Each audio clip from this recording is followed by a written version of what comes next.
कहानी की शुरुआत होती है एक सुंदर और शांत गांव से।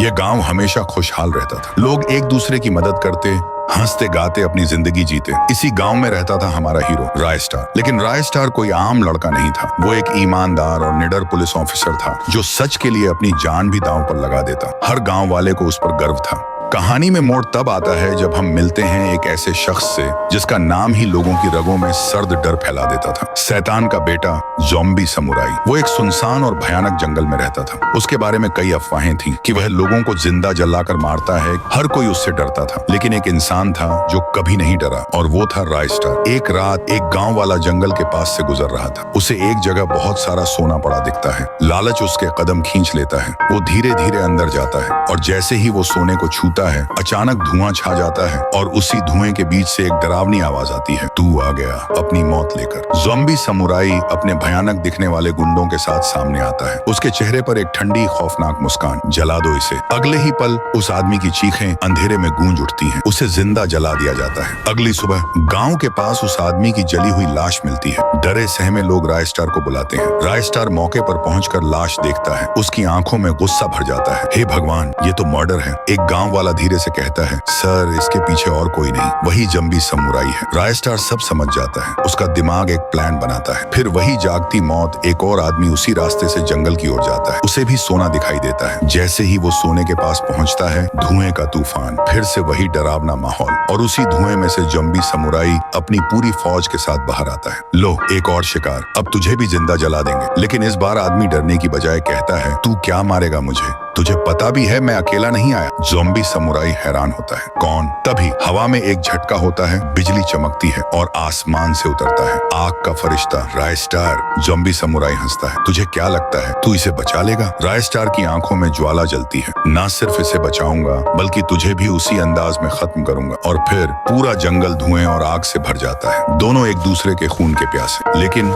सुबह की पहली किरण के साथ जैसे ही धुआं छिड़कता है, एक शरीर जमीन पर गिरा होता है। वो था ज़ॉम्बी समुराई।